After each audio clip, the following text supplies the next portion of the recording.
han de adecuarse convenientemente a la dignidad propia y exclusiva de la persona.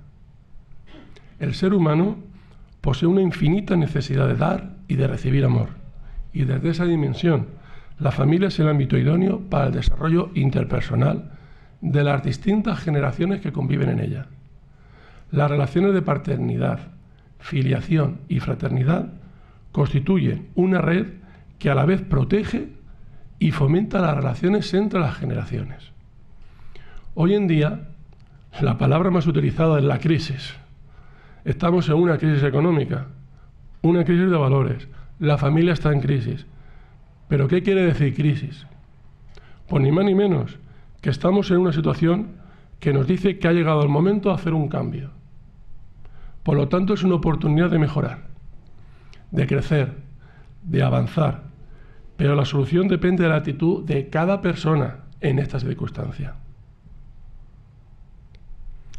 Lo que está en crisis son las personas.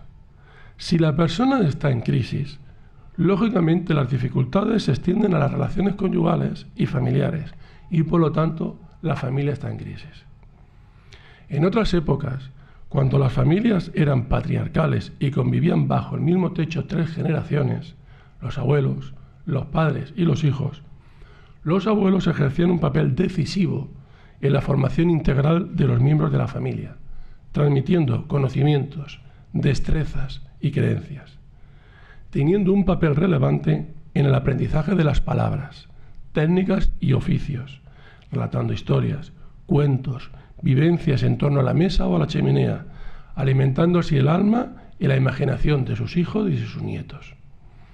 Normalmente, hoy en día, los padres y los hijos adultos viven en casas diferentes.